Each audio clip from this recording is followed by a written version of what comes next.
In today's video, I'm going to teach you how to crop image in Webflow, how to edit image on Webflow.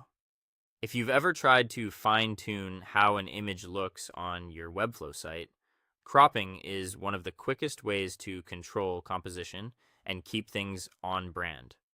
For this workflow, we'll use a simple online tool to crop the image, then bring the finished file into Webflow so it looks great across your site.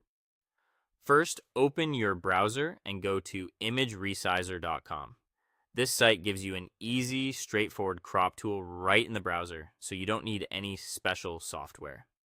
Once the page loads, look for the crop option and get ready to upload your image. Next, upload and crop your image. Click to upload, select your file, and it will open in the editor. You'll see adjustable handles around the image. Drag them to frame the exact area you want to keep.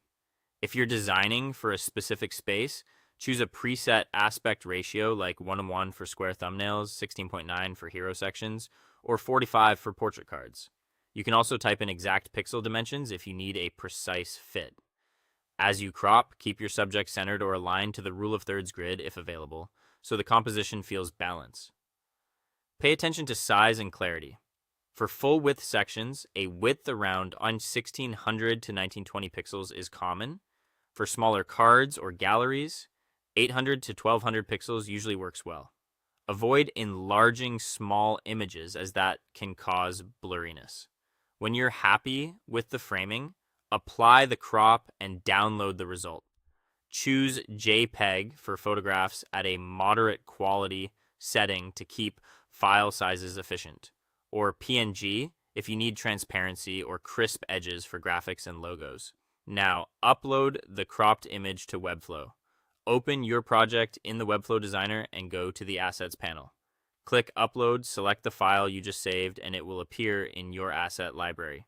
To use it on a page, either replace an existing image by selecting it and choosing the new file, or drag a new image element onto the canvas and pick the cropped image from Assets. Add descriptive alt text so search engines and screen readers understand the content. If you're setting it as a background image on a section or div, adjust the background settings, cover, position, and focal point to make sure the most important part of the crop stays visible across breakpoints. Finally, preview on different device sizes to confirm the crop looks consistent. That's it. Crop with imageresizer.com. Then upload to Webflow for a clean, polished result. Thanks for watching and happy designing.